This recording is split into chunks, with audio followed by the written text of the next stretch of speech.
Well, so I try to never use the phrase certainty, but I do think that 2024 is probably going to see the end of balance sheet reduction. The reverse repo facility is one of the metrics that I'm watching pretty closely for that reason. Once we start getting down to a few hundred billion, that'll be kind of all eyes on the reverse repo facility. Financial analyst Lyn Alden provides a nuanced perspective on the potential economic landscape, focusing on the likelihood of a recession in 2024. Alden suggests that the end of balance sheet reduction and the monitoring of metrics like the reverse repo facility are crucial indicators. Discussing the impact of past recessions, including the unique nature of the COVID-induced downturn, Alden anticipates a potentially smaller recession in 2024 due to tighter stimulus measures and the prospect of significant interest rate reductions by the Federal Reserve. Emphasizing the persistent and structural nature of deficits, Alden predicts ongoing massive deficits, anticipating changes to the Fed's balance sheet management in 2024.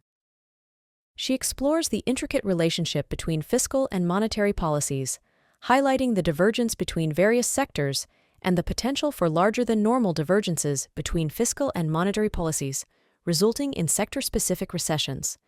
Alden concludes by considering the sector-specific implications of this economic environment, suggesting that certain industries may experience recessionary conditions while others thrive, akin to patterns observed in emerging markets. With that, let's dive into her full thesis. And I think so. The normal in recent recessions, these have been pretty big recessions. Obviously, COVID was a giant kind of weird recession. The 2008 recession was very big. The 2001 recession was smaller, even though it didn't seem like that for U.S. equities, but it was a smaller recession by most metrics. The 6% increase that people often cite, I would probably expect it to be a little bit smaller this time because I wouldn't necessarily expect a 2008 style recession. I think they're probably going to be tighter with stimulus this time around. And unlike in the prior couple recessions, there's actually a pretty meaningful interest rate reduction that can happen if the Fed decides to cut rates in the face of that. So while you would have weaker tax receipts, and you might have some stimulus, you'd also have likely a reduction in interest expense by the federal government. And so you probably would have several $100 billion of deficit reduction, but then you also have several $100 billion of increase in deficit. So, but the shocking thing is that even at 7% debt to GDP, if you only have a 3% total deficit increase, you're at 10%.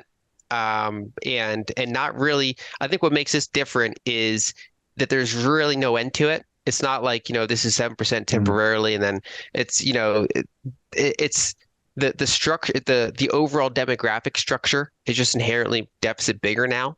And not having a structural decline in interest rates, like even if we just go back to a kind of a band between 1% and 6% interest rates. Let's say we don't just keep going up, but let's just we go in a band now.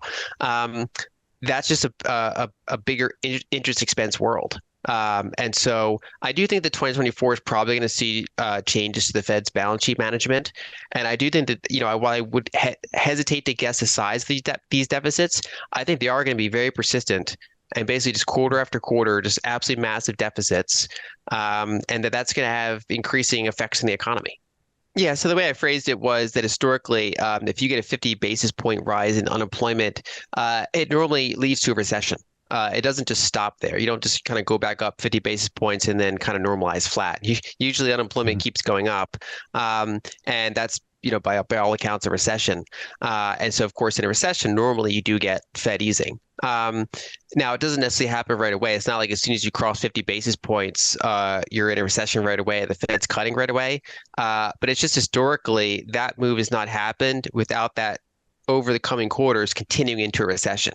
Now, I was hesitant to say at this time that some of those rules like that are potentially a little looser in this environment because, we've never had a kind of this divergence between fiscal policy and monetary policy before.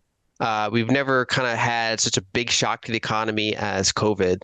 And we never had this much so many people just left the labor force permanently after that. And so we have tighter labor force than normal. So, if there's any environment where some of these rules would be broken, yield curve inversion, but it's, I'm not saying that they're going to be broken, but I'm kind of like, I'm observing things and saying, this is normally not good, but, It's, we'll see what happens. I think, Yeah. I think that we've likely seen the top in interest rates.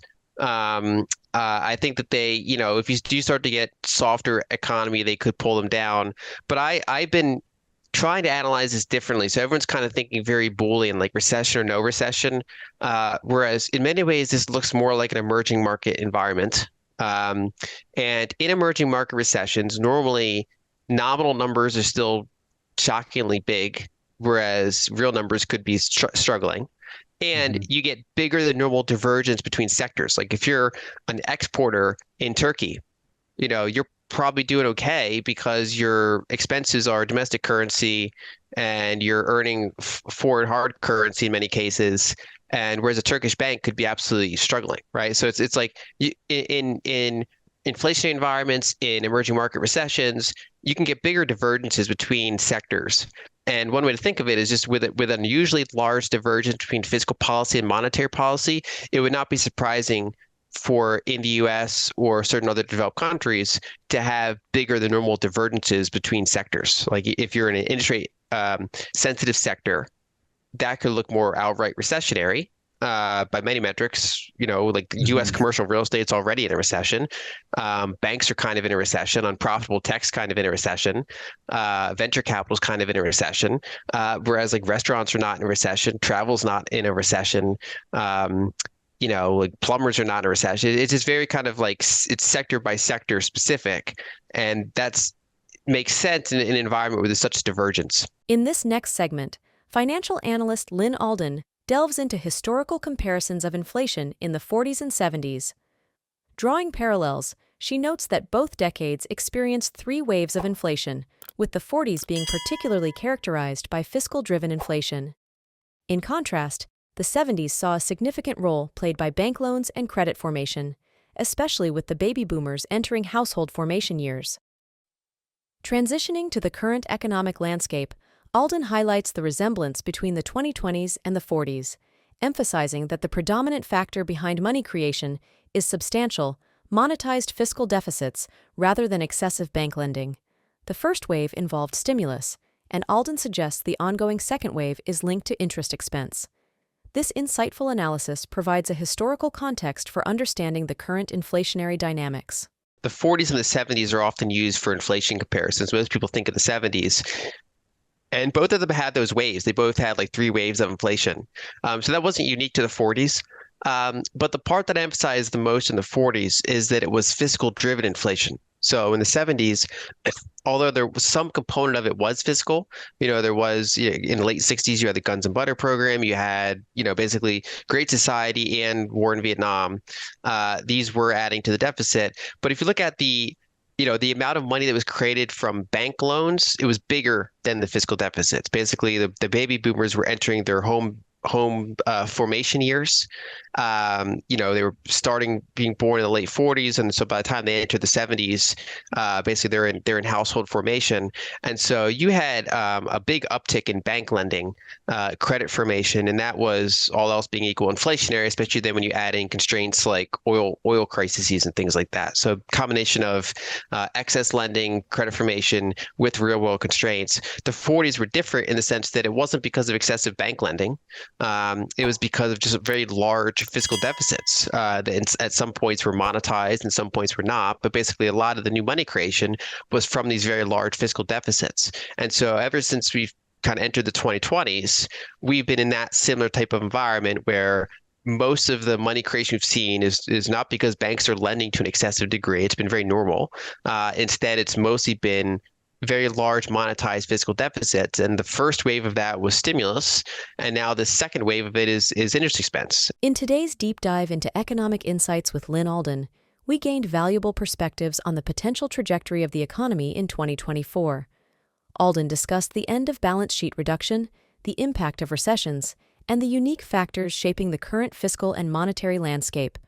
We explored the potential for changes in the Fed's balance sheet management and the persistent nature of massive deficits. Additionally, Alden drew parallels between historical inflation periods, emphasizing the fiscal-driven nature of the 40s and the more bank loan-oriented inflation in the 70s. If you found this analysis intriguing, Make sure to hit that subscribe button to stay updated on future financial discussions. Don't forget to like this video and share your thoughts in the comments section below.